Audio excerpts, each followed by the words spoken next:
The African-American New York Democrat, Bowman pulled the alarm in a congressional building last September during a vote to fund the government. He pleaded guilty to one count of falsely pulling a fire alarm. And that's the latest. I'm Mike Moore from your 24/7 news source, the Black Information Network and BINnews.com. Temperatures getting low, but demand remaining high? You need Indeed. Their all-in-one platform helps you attract, interview, and hire candidates all from one place. And Indeed's interview tool lets you schedule and conduct virtual interviews right from their website. Visit Indeed.com/credit. This is the KBLA Sports Minute with Ray Richardson. The Lakers sent a commanding message to the NBA. They are serious about this in-season tournament. The Lakers blasted New Orleans by 44 points in the semifinals last night in Vegas. They will play the Indiana Pacers Saturday at 5:30 for the championship. A marvelous game for LeBron. 30 points, 8 assists, and 5 rebounds in just 23 minutes. He sat out the entire fourth quarter. The Lakers are 7-3 in their last 10 games and have moved up to 4th in the Western Conference standings. There are strong indications that Bronny James will make his USC debut on Sunday against Long Beach State. LeBron's son participated in his first full contact practice with the team on Thursday. He'll go through another one today and get reevaluated one more time. Barring any setbacks, Bronny will see some minutes on Sunday. No debates, no speculation, just the info you need. That's your KBLA Sports Minute. I'm Ray Richardson on KBLA Talk 1580.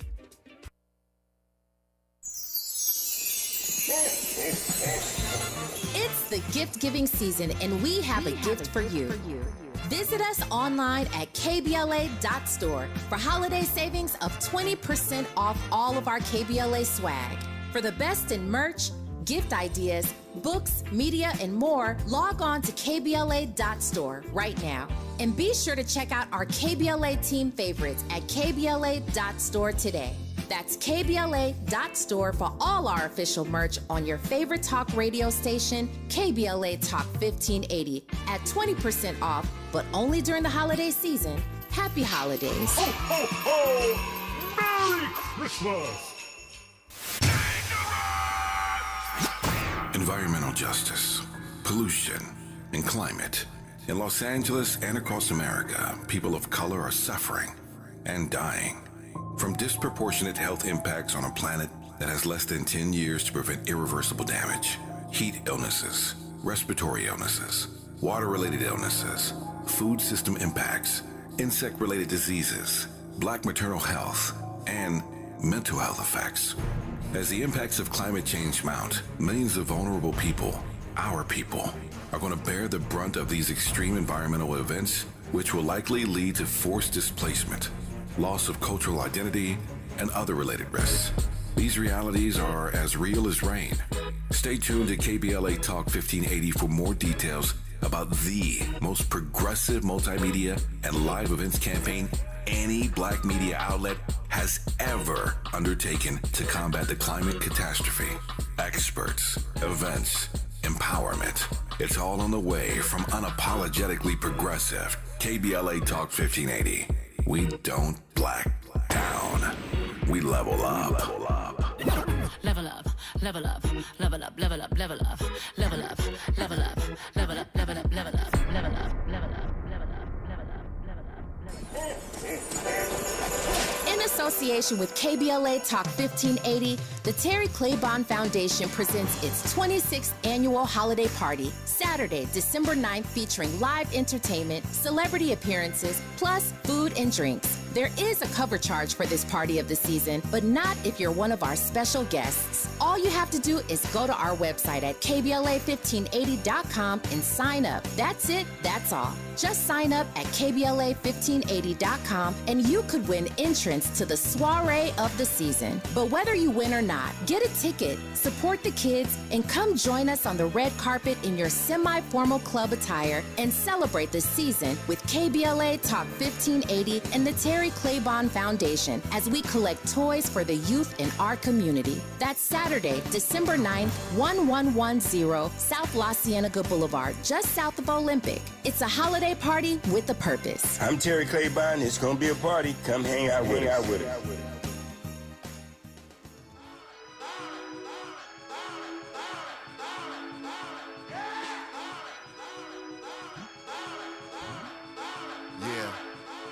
for the people. This is street radio for unsung hero. Riding in the Rego, trying to stay legal. My daughter found Nemo, I found a new primo. Yeah, you know how we do it for the people and the struggle of the brothers and the folks. The lovers of the dope, experiment to discover hope. Scuffle for notes, the rougher I wrote, times was harder. Went from rock starter to the voice of a martyr. Why white folk focus on dogs and yoga? My people on the low end trying to ball and get over. Lyrics are like liquor for the fallen soldier. From the bounce to the ounce, it's all our culture. Every day we hustling, trying to get them customers. Law we ain't trusting them. Thick bras we lusting them. Sick and tired of punching it. I look on the bus at them. When I see them struggling, I think I'm touching them. About the people. About the people. About the people. KBLA Talk 1580. You know what day it is, so you know what time it is. It's time for Freedmen Friday. This is where we have a comprehensive conversation on reparations with people who are in the space, doing work, making things happen, and really making an impact. One of those joining us today in the studio is the voice of the people for California's 57th district in the state assembly, the one we were just talking about, who would be elected to fill his seat. He was elected to the state legislature back in 2012 and reelected in 2014 and 2016. It is a diverse, culturally rich and dynamic district with a lot of different communities within it in L.A. County. Assembly Member Reginald Jones Sawyer, welcome. Good morning. Great to be here. Good to see you again. Yeah, good to see you again, too. Thanks for coming in.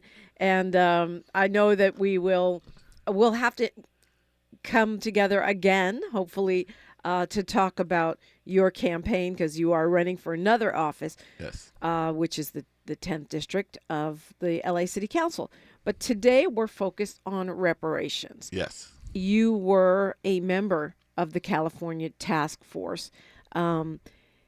How do you see, now we talked about it in progress, how do you see the work now that your report is completed and we are sort of in that interim space between the completion of the report and the delivery of those recommendations? Okay, and thank you, and thank you for bringing me back. I know I promised I would come back because we had done the preliminary report stating the case for why we need reparations. That was done 2 years ago, and then just recently we did the recommendations report. One was 400 pages, one was 1,200 pages, and I told you that the most important part is the phase that we're in now, the implementation phase, where we have to come together with both legislative and budgetary recommendations to move forward through the Assembly and the Senate, and hopefully have the governor sign so that we can start to reverse all of the harms that have been foisted on African Americans here in the state of California.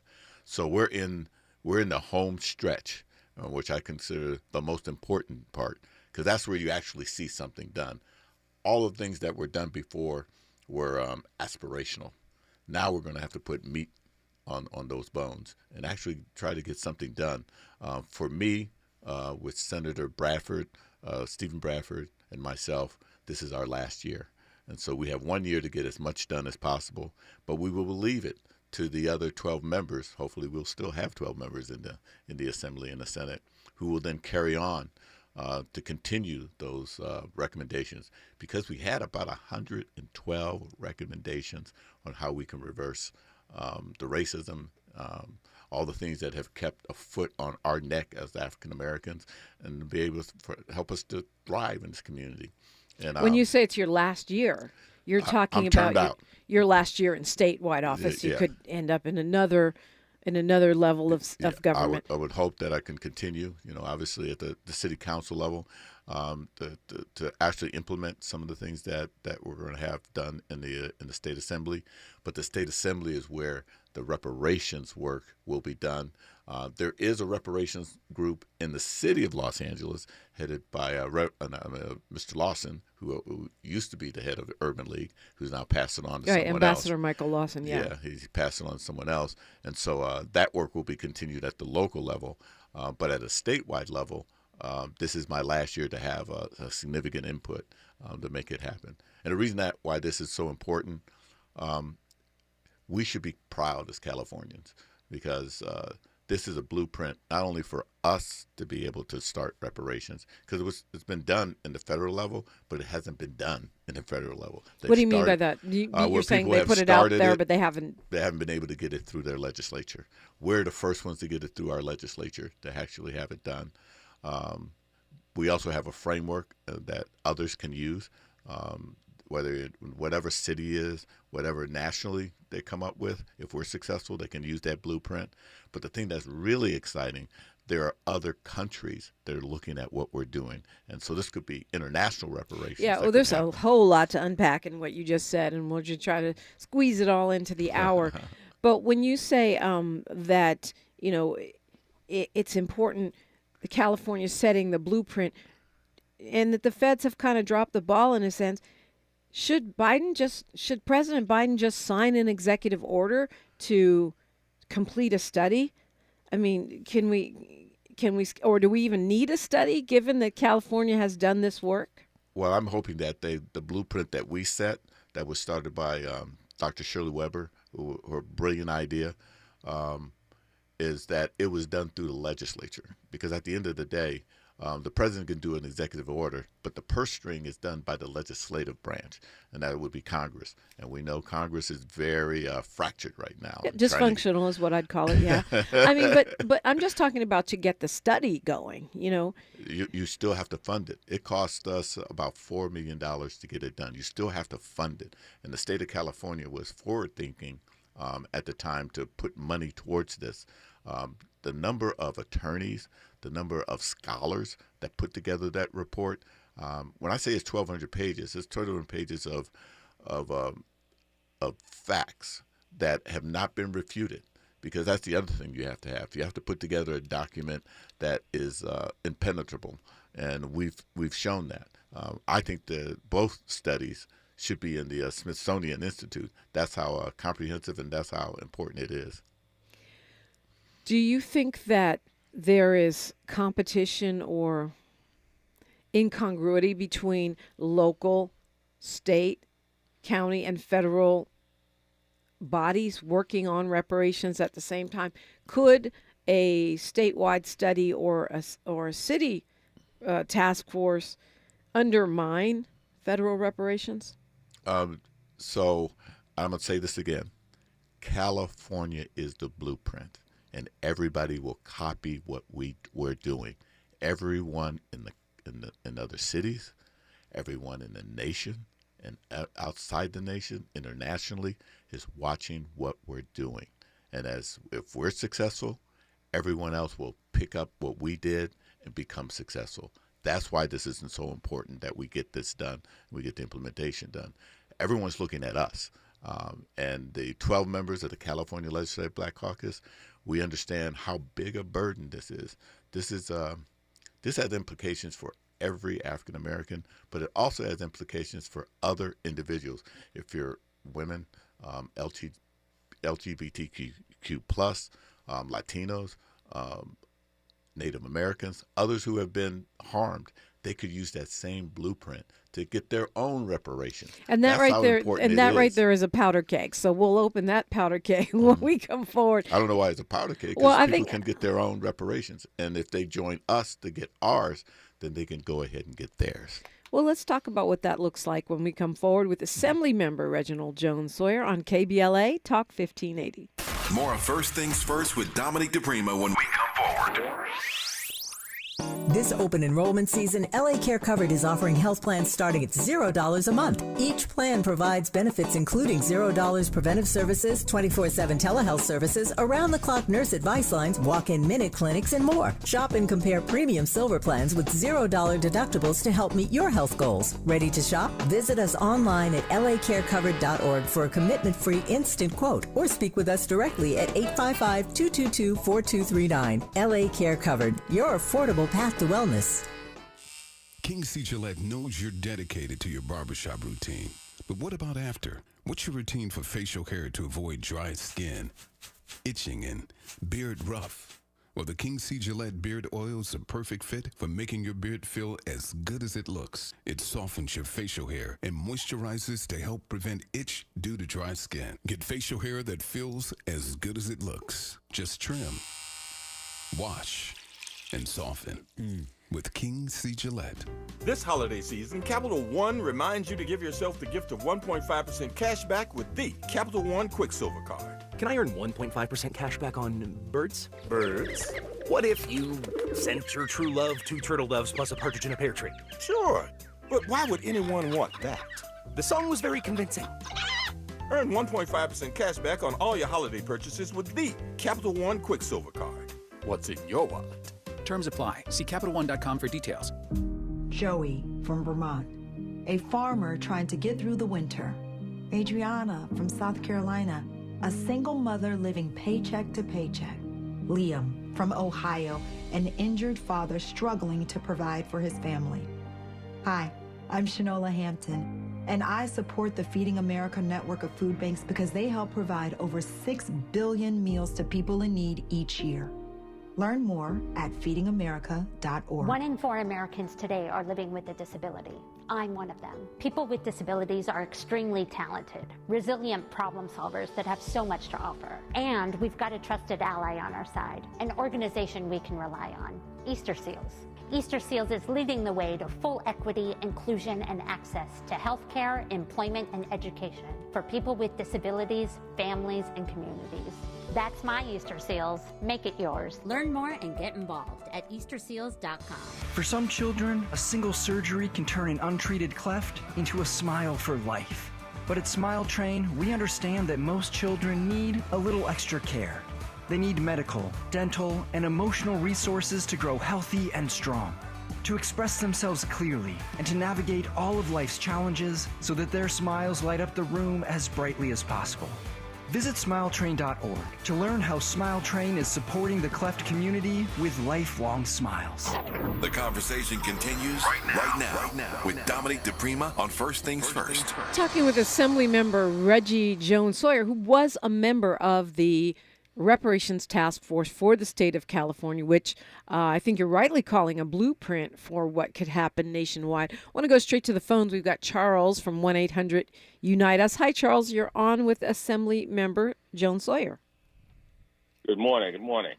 As you know, the Japanese Americans received $20,000 in reparations. Abraham Lincoln approved the 40 acres. What do you want for reparations? You're talking to the Assembly member, right? Yes, sir. Yes. I mean, I think you pretty much just did a 1,200-page report about what you want. But let's talk about some highlights. You know, your personal highlights of what that should look like. And so one of the things that personally I'm committed to, mainly because of my civil rights background. My uncle was one of the Little Rock Nine, one of the 9 kids that integrated Central High School in 1957. Why did I not know that? And he was beaten, he was kicked, he was left for dead in the bathroom because he was trying to get into high school. And what it taught me, and what my parents taught me and my family taught me, is the slave owners wanted to keep us uneducated. They wanted to make sure that we didn't come together and group together and mobilize. They wanted to make sure that we snitched on one another, that we were we were disoriented. Make sure we stayed on the plantation and did their work. And some of that has been manifested in what we do now. And so when it comes to education, the better educated we are, the better we are be able to use some of the reparations we need moving forward, like financial education. If we understand how we can manage our money better, the wealth gap is really based on the fact that we don't own homes, the fact that we've been marginalized and and that we're paid less on the dollar, and we're redlined out of opportunities, and we have incarcerated at a higher level than anyone else. And we have wealth stolen, all of Black Wall Street and all the many other. Even when we do get there, where they take our land away and their businesses away. So you're saying the financial education piece to you, that's. I'm saying education in general. Education, is access great to for education. So what does a reparation look like around that? So there was, for example, we're having a whole lot of different conversations about that, And we're going to the reason we're going out to different individuals and asking what they think reparations is. One of the ideas that came up is we've worked real hard to close as many prisons as possible to stop African Americans from being put back into prison again and again and again. And what we've realized, we could save $250 million if we closed 2 prisons. We used to have 165,000 people in prisons, and now down to 95,000. So we had an opportunity to save money. What if we took those prisons and repurposed them as our own historically black colleges? If we started I don't know. We started to have I'm gonna people go to that prison college. No, it's not a prison college. You tear down the prison and build a college. Gotcha. You build our own Tuskegee. You build a trade school. You teach African Americans how to be self-sufficient, and that we don't have to depend on others, and that we have to create our own economy like we had in the past. Like you said, Black Wall Street. What if we had our own Black Wall Street again and made sure that no one was able to take it away from us? And then we can hire other African Americans and we can build our own wealth. Charles, you got a follow-up? Yeah, Obama, he gave reparations. We paid reparations for Jews under the Obama reparations. So it seems like these other groups, there's no problem paying them money directly. But with us, it seems like there's an issue. And so I think there should be some kind of financial money paid. One thing I shared with a white guy who was very much against reparations, I said, just for grins, if every black person received $50,000, who would benefit? And he said, well, black people. And I said, yeah, and everybody who we spending money with. He started smiling. All of a sudden, he started looking at reparations differently because he knew some of that money would be spent with black folks. And one other thing I want to ask was, what do you say to people that say that, well, we shouldn't pay anything because we weren't alive at the time? So I would tell them to read the initial report. If you read the initial 400-page report about what happened here in California, you would not be saying that. And I think that's part of our task, is to educate people of how complicit California was in slavery and in enslaving people here in a different way, whether it's redlining, whether it's the criminal justice system, whether it's not providing us the education that we need. That is a form of slavery that has been perpetuated and continuing even today. And that's what we're talking about, removing that. And some of that is using financial means. Some of that is using making sure that we're able to get our kids the kind of education that they need. Because if you look at our educational system, it is not really good for African Americans. But I mean, the average person that Charles or me are arguing with about reparations is not going to go and say, oh, I'll just read that 400-page report. And that particular talking point that Charles is, highlighting is very pervasive. I did not own slaves, so why should I have to pay? Me as a, white or other taxpayer, me as an immigrant taxpayer who wasn't even here for the enslavement, why should I have to pay reparation? And so, I mean, short of reading that 400-page report, what would you say to them? So right now, the California Legislative Black Caucus, under the leadership of State Senator Lolo Smallwood Quavers and Assemblymember Tina McKinnon, we're going to hire a firm to actually condense that down into manageable bullet points. The soundbite version. Yes. So that people, how do you eat an elephant one bite at a time? And so it'll probably be the same group or groups very similar to the one that did the Crown Act. Because when the Crown Act first started, people didn't understand what you meant by hair and why was that so important. And by people, you mean white people, because we knew exactly what the problem was. Yes. And so at some point, we were able to teach them, to train them, to educate them, to make them understand why it was so important. This is on a much larger scale that we have to do that. And we understand that we're going to raise the money because it's going to take several $1 million to make that happen. To not only educate the public at large, but we got to educate about 110 legislators in the in the California State Legislature, in the Senate, and the Assembly on why this is important. And you can't do that with, like you said, the 400 or the 1,200-page report. We've got to have our own sound bites. We've got to have our own way of making sure that they understand why this is so important. You said, I don't know why it's a powder, a powder keg when you were talking about, our reparations as Black Americans being used as a template for other countries. I mean, Jamaica, and there's Barbados. Lots of folks are talking about it, right? You have the entire CARICOM. There was a recent conference in Ghana around this. For some African Americans, and I hear this particularly on Twitter, there is a concern that, well, there's a lot of concerns, but one of them is that other people that are not the descendants of enslaved Black people in America would be eligible for reparation, or maybe they would jump the line and get their reparation before we do, or that somehow money that was really deserving of our community ends up elsewhere. That if I think it's there's a lot of misinformation, but I also think there's some real serious concerns. If, for example, there's now an African reparation fund, what happens to that? Does that help Black Americans?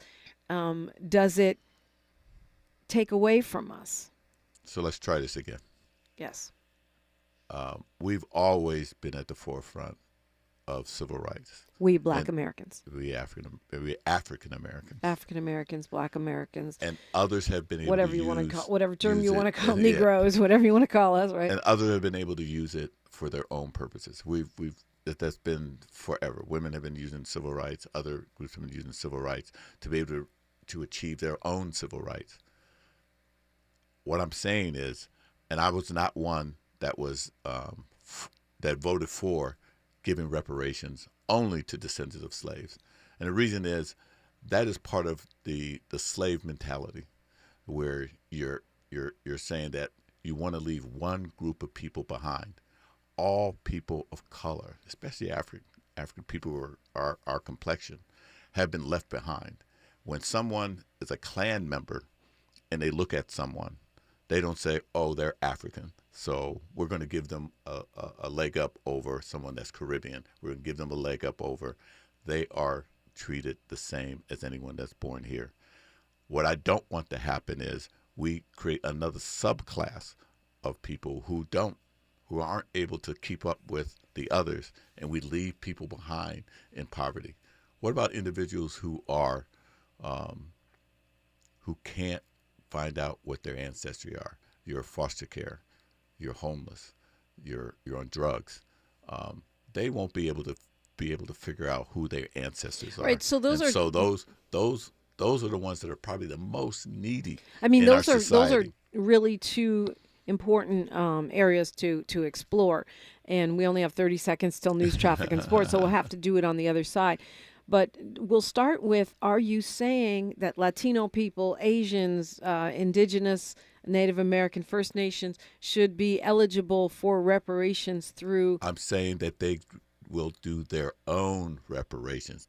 We're going to get ours, and then they can use this blueprint to get theirs. They're two separate discussions, two separate different analysis, and two separate different probably harms that they're achieving.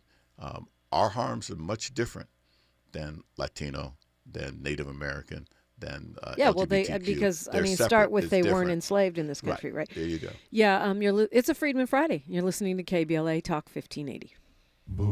KBLA Talk 1580 wishes you a Christmas season that is merry and bright. Happy holidays. Santa baby, just slip a sable under the tree for me. Thank you for joining us, everyone. I'm Mike Moore. Now here's the latest from the Black Information Network. President Biden's son, Hunter Biden, is facing federal tax charges. Special counsel David Weiss charged the younger Biden Thursday after a grand jury indicted him on 9 counts, including 3 felonies. The charges include failing to file and pay taxes, tax evasion, and filing false tax returns. A woman is in jail after she allegedly tried to set fire to the house where the late Dr. Martin Luther King Jr. was born. Video shows a woman dressed in black pouring gasoline on the front porch, windows, and bushes around the house in Atlanta, Georgia. 2 tourists from Utah who were viewing the house managed to stop the woman, and 2 off-duty New York police officers who were visiting the historical landmark detained her until Atlanta police officers arrived. And that's the latest. I'm Mike Moore from your 24/7 news source, the Black Information Network, and BINnews.com. Temperatures getting low but demand remaining high? You need Indeed. Their all-in-one platform helps you attract, interview, and hire candidates all from one place. And Indeed's interview tool lets you schedule and conduct virtual interviews right from their website. Visit Indeed.com/credit. This is the KBLA Sports Minute with Ray Richardson. The Lakers sent a commanding message to the NBA. They are serious about this in-season tournament. The Lakers blasted New Orleans by 44 points in the semifinals last night in Vegas. They will play the Indiana Pacers Saturday at 5:30 for the championship. A marvelous game for LeBron. 30 points, 8 assists, and 5 rebounds in just 23 minutes. He sat out the entire fourth quarter. The Lakers are 7-3 in their last 10 games and have moved up to 4th in the Western Conference standings. There are strong indications that Bronny James will make his USC debut on Sunday against Long Beach State. LeBron's son participated in his first full contact practice with the team on Thursday. He'll go through another one today and get reevaluated one more time.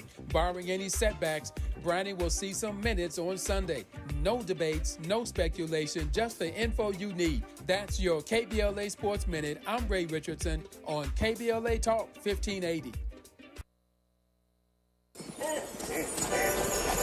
In association with KBLA Talk 1580, the Terry Claiborne Foundation presents its 26th annual holiday party, Saturday, December 9th, featuring live entertainment, celebrity appearances, plus food and drinks. There is a cover charge for this party of the season, but not if you're one of our special guests. All you have to do is go to our website at KBLA1580.com and sign up. That's it, that's all. Just sign up at KBLA1580.com and you could win entrance to the soiree of the season. But whether you win or not, get a ticket, support the kids, and come join us on the red carpet in your semi-formal club attire and celebrate the season with KBLA Talk 1580 and the Terry Claiborne Foundation as we collect toys for the youth in our community. That's Saturday, December 9th, 1110 South La Cienega Boulevard, just south of Olympic. It's a holiday party with a purpose. I'm Terry Claiborne. It's going to be a party. Come hang out with us.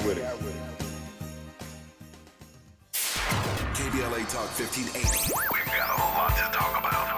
Hi, Maisha Cairo here, KBLA, live at Chase Bank on Crenshaw and Vernon for the In This Together tour with female business owners, a day of empowerment, community panels, and best of all, tips on building business from marketing to capital. Today I spoke with Tatiana, a community manager for JP Morgan Chase. Thank you so much. Yes, my name is Tatiana Roberts. I am a community manager for JP Morgan Chase. I have to honestly say that this has been the most fulfilling position that I've ever had, where I get to give back to the community because I saw my mom's struggles.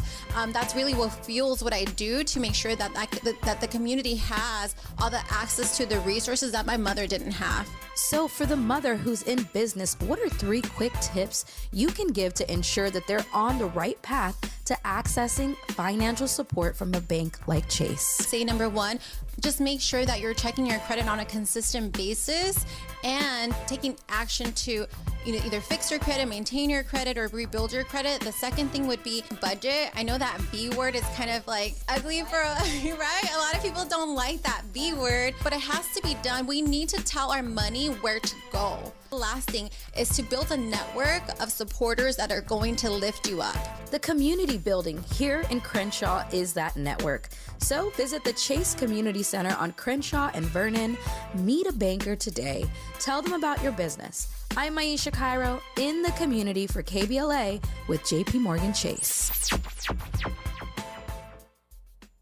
Did you know there's a way to outsmart COVID if you get it? Now there are medicines that can treat COVID, whether or not you've been vaccinated, which is great news, especially if you're over 50. If taken in the first 5 days of having symptoms, COVID medicines can help stop the illness from getting serious. Call a healthcare provider or the statewide COVID hotline at 833-422-4255 to learn more about COVID medicines. Brought to you by the California Department of Public Health.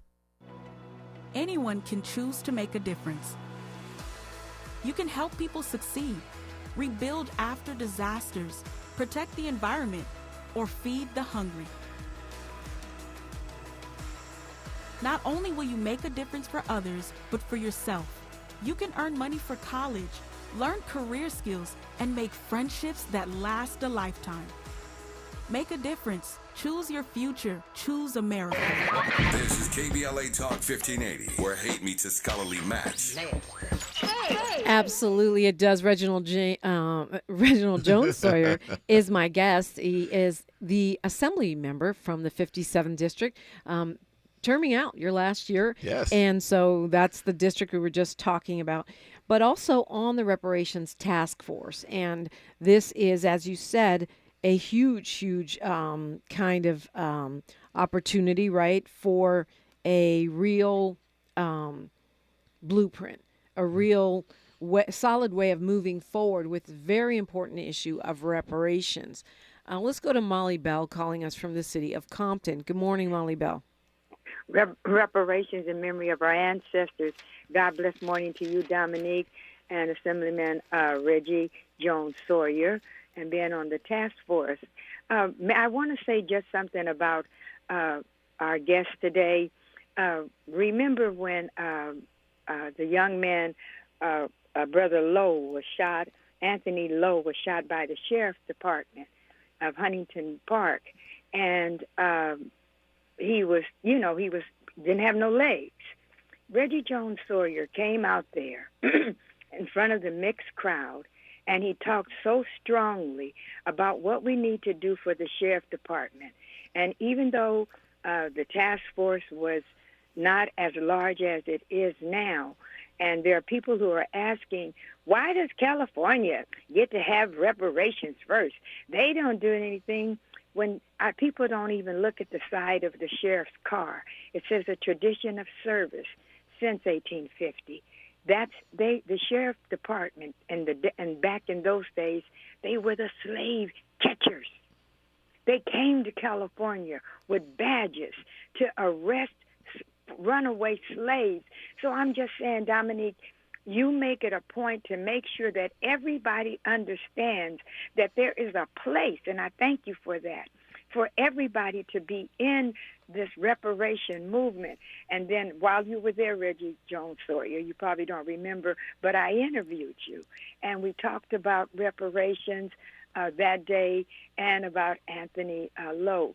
So I just want to say that you have been very busy doing your job as Assemblyman and as on the Reparation Task Force.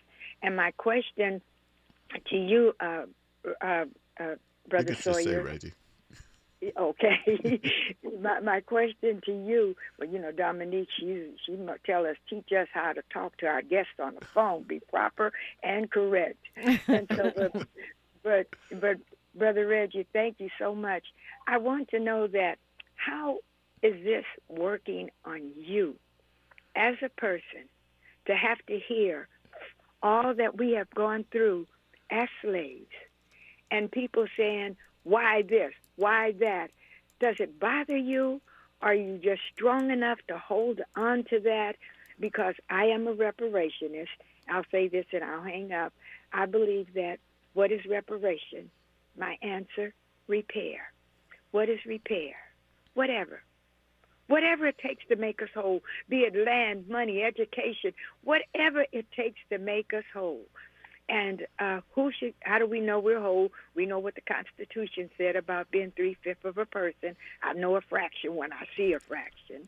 So I know we're not whole. But who should get it? Dobas, descendants of black African slaves.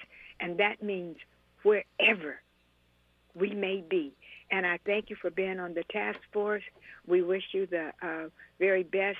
And I thank you for all the work you have done, along with being on the task force and still taking care of our community. Are you going to help us get rid of those RoboCops in Huntington Park? That's all. Okay, prayer warriors, you know what you've got to do. You've got to keep fasting. You've got to keep praying because the struggle continues. But always, to God be the glory. Thank you, Dominique. Thank you, Molly Bell. So there was a lot packed in there. Yes, it was. Anything you want to particularly respond to? I want to first thank Molly for those kind words, and I do remember going to Huntington Park, and I probably need to bring her with me when I go out and make presentations on reparations because she was very eloquent and knows a lot. There's one point that she did bring up about the sheriff's badges. As I read through the initial report, one of the things I found out is the badges that the sheriffs have were original slave catcher badges that they used to identify themselves as they returned slaves from California and all over this country. And the fact that their policies, their procedures, handcuffs, how they arrest people, solitary confinement, all that is based on slavery. And that is the point she's making. The things that are being done now were based on stuff that were done to slaves. And we got to remember that. And I have those badges in my office right now on my wall. But how do you repair it? I mean, you talked about... But I also want to say, she was asking about how do I withstand this. I have a picture of my uncle standing on the corner next to a post. And across the street, you see all these Klansmen and racists yelling at him in Little Rock in 1957. He's stoic, and he learned nonviolence. He also learned how to withstand that, to be able to go through that from Reverend Lawson here in Los Angeles. Reverend James Lawson. Lawson. He taught my uncle nonviolence. And what I learned from that is you have to keep your head up high. You have to be unbowed, no matter how bloody it gets. And you have to stand for your people. That I'm not by myself when I stand up to, and I've received a lot of threats. People have talked about harming my family, harming me. As a result of the Reparations Task Force. Reparations, the things that I do about public safety and how I'm trying to stand up for African Americans to make sure they don't reincarcerate people. The virulent attacks that my staff and I have experienced. We don't talk about a lot of it, but we also are very prayerful, and we all kind of come together and make sure that we are strong within each other and we back each other up. Because at the end of the day, if we don't stand up and take all of those hateful things, they're going to spill out, and we can see some of it happening right now. As you said, with what happened with the young man in Huntington Park, what's happening with our churches, what's happening all over this country as African Americans are being killed or harmed or beaten. We've got to be able to stand up for them. That's why we're here. And when you ask how do I'm able to stand up for that, I'm here because I stand on the shoulders of some very, very important people. And that's what repair and reparations are about, is that I have to go out and do and continue the fight that they started. And that's why this is so important that we do reparations. You talked to you mentioned the struggles of people like the unhoused and those who have had to change their names or flee enslavement and how they would access reparation. I want to look at that, and I got a couple of points that have been raised on the YouTube chat, which you can access at KBLA 1580. We'll look at that. It's a Freedmen Friday on KBLA Talk 1580. She's reclaiming her time on KBLA Talk 1580. More First Things First with Dominique DiPrima when we come forward. When you're young, life is full of choices. Don't let opioids like highly addictive and deadly fentanyl take away your life with just one wrong pill. Addiction is a disease that can affect anyone at any age. But there is a choice to get help for this disease. Find medically proven treatment options, including virtual, at choosemat.org. Diane from Michigan, a disabled senior citizen trying to get by. Henry from Florida, a veteran fighting to make ends meet. Elena from Arizona, a mother struggling to feed her daughter. Hi, I'm Connie Britton, and I support Feeding America because they help provide over 6 billion meals to people in need each year, like Diane, Henry, and Elena. Learn more at feedingamerica.org. Feeding America, 200 food banks strong. There are 1,000 ways to say it. Nope. Knock it off. Shut it down. Dream on. No dice. Give it a rest. Not a chance. Or just. All text. You focus on the road. As a passenger, you have the power to prevent an accident. There are 1,000 ways to stop a distracted driver. Choose one. A message from CTIA. Now. We tend not to think about now. We dream about tomorrow, relive yesterday. But right now in front of us is victory over cancer. Right now, cancer research funded by the V Foundation is leading to better treatments and saving lives. Victory over cancer is there for the taking by you, because today's cancer research is tomorrow's victory. Learn more at v.org. Don't give up. Don't ever give up. Don't you wish your life came with a warning app? Stop. That dog does not want to be petted. A heads up before something bad happens. You should not send that text. Uh-oh. Life doesn't always give you time to change the outcome, but prediabetes does. With early diagnosis and a few healthy changes, you can reverse prediabetes and prevent or delay type 2 diabetes. To learn your risk, take the 1-minute test today at doihaveprediabetes.org. Brought to you by the Ad Council and its prediabetes awareness partners.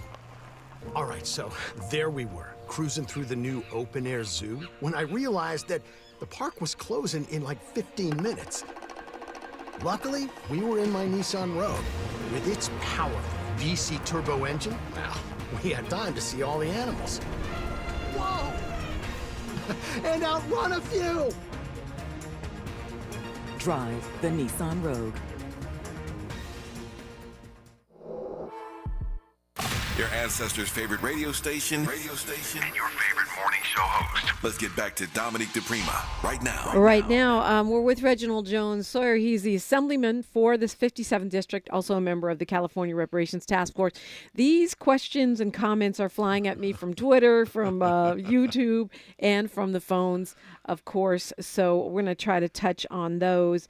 Ronnie Lynn asks, how can we do a race-based legislation in California with Proposition 209 in place? Excellent question. And in fact, we were smart enough to make sure this is not race-based. This is almost like a lawsuit, similar to what happens if you have a company that's polluting an area or a town. You have to remove the pollution, which in this case, we have to remove the river of racism that's flowing through our community. But most important, even though people get paid reparations or get paid compensation, you still have to remove that. And so it's a twofold thing. One is to repair, and two is to make whole. And we have to figure out how to make whole what's happening to us. Very similar to what happens when you have environmental racism, where they're coming in and polluting areas. You have to restore that area back to the way it used to be, or to a way where they can be able to be free again. Right, to prove the harm and to quantify it so that it can be repaired. We're pretty certain whatever we come up with, whatever we get approved by the Assembly and the governor, there could be possible lawsuits, and we're going to make sure they're not racially based lawsuits. This is about harms to individuals, which you can make restitution when it comes to harms. Okay, so you mentioned, you did not support a lineage-based model, even though that's what we ended up with in California, because of your concerns. Number one, you said it's a slave mentality to leave out certain people. And I I understand the concern that people feel like, well, people from the Caribbean should do reparations in the Caribbean. People from other countries should do their reparations. They're separate crusades. And you earlier mentioned that you support that.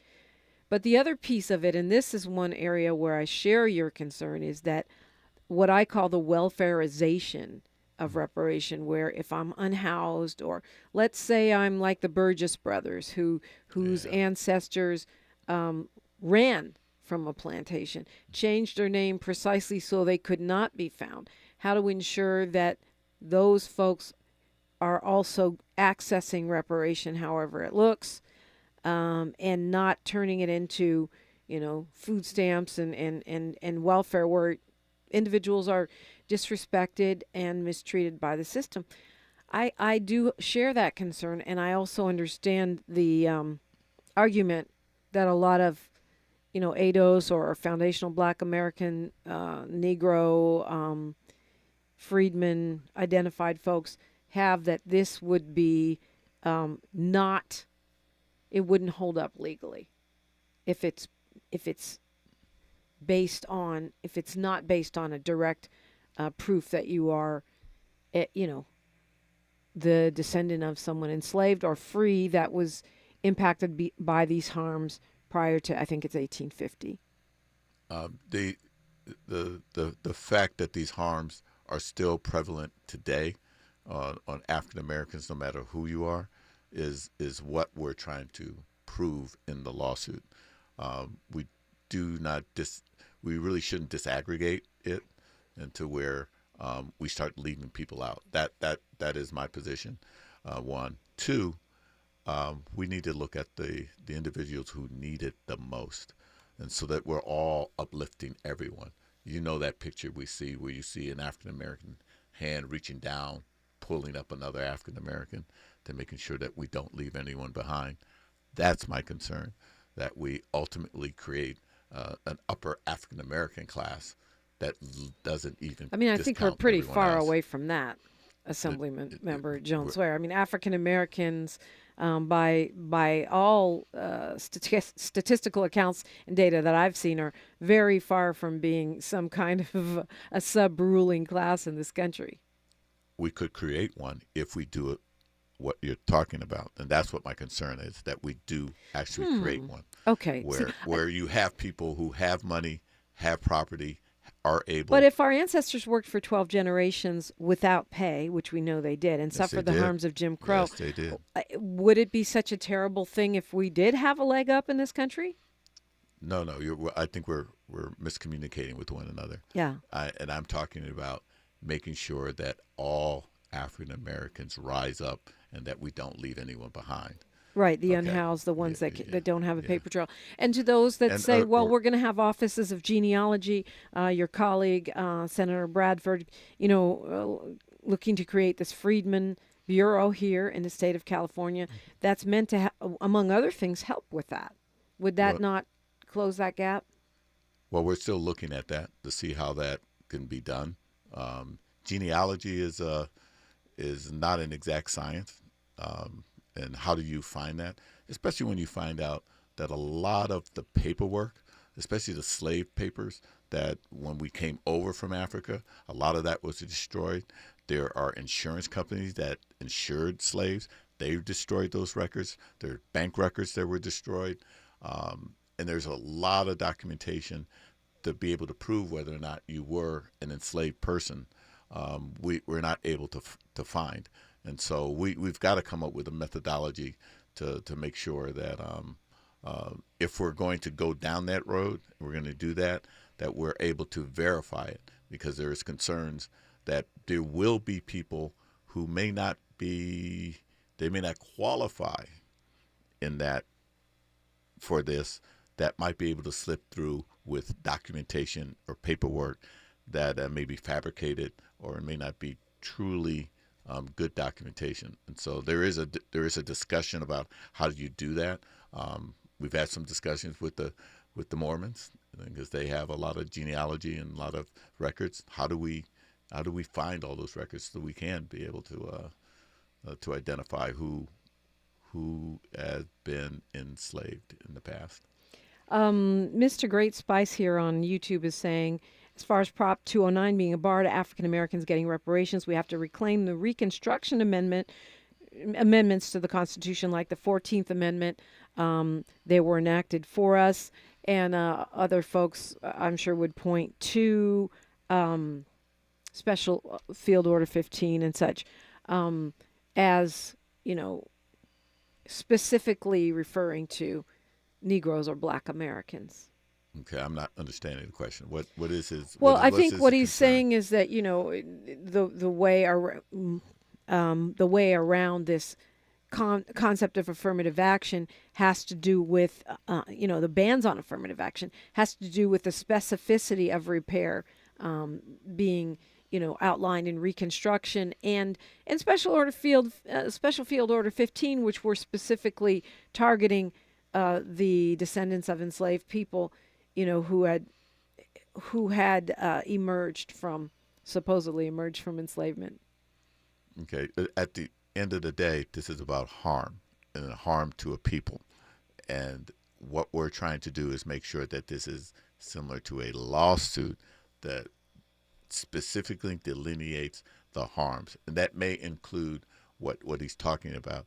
But at the end of the day, we got to include all the harms that have been foisted on our people, and to be able to use that as the staple of why we're moving forward with reparations, to justify it, whether it's a financial cost or just making substantive changes in the way we do real estate transactions, the way we do loans, the way we're actually dealing with the criminal justice system. There's a lot of different ways we can help to repair, and so we honestly believe, and we also talk with some constitutional scholars who said that the best way to do that is to look at this as a lawsuit and try to stay away from race-based reparations. Dan Reagan's here on Twitter says, I believe the term foundational Black Americans was birthed in an attempt to separate American slave descendants from other groups of Caribbean and migrated Africans. Do you have a comment on that? So he wanted to, I don't understand the question. Well, I think they're really what they're talking about is, specificity. And I understand the concern. It's that while if you come here to this country and, you live here as a Black person or a BIPOC person, you will experience racism, the legacy of Jim Crow, discrimination. But for folks that have been here for generations and actually built the wealth of this country, there are some that feel there should be a distinction. And we will look at that. In fact, the original law was to actually look at who are the most harmed. And back to your point, if we can go back to where you were enslaved, obviously you were impacted the worst than someone that just came here yesterday, that may have some that may experience what we call 2023 racism, which is much different than 1823 racism. Yeah, there's levels to it for sure. Yes. So we and when the original bill that Dr. Shirley Weber wrote, and when we discussed it, and the bill that I voted for, it was really about how do you delineate between that, so that we make sure that those who are, and this is a good point that your caller is bringing up, how do you make sure that those who were impacted the worst, and this is my point, those who have been impacted the worst hopefully get the most out of this, so that we can bring them back to be able to be with their non-African American counterparts. And just about 30 seconds here, but I want to just zero in on what Charles said. You're not against cash reparation. Oh no. We just have to. I am for financial literacy, so that we were able to capture whatever is given out in a way that it creates generational wealth. And you even look at what's going on in South Central Los Angeles, in the 10th District.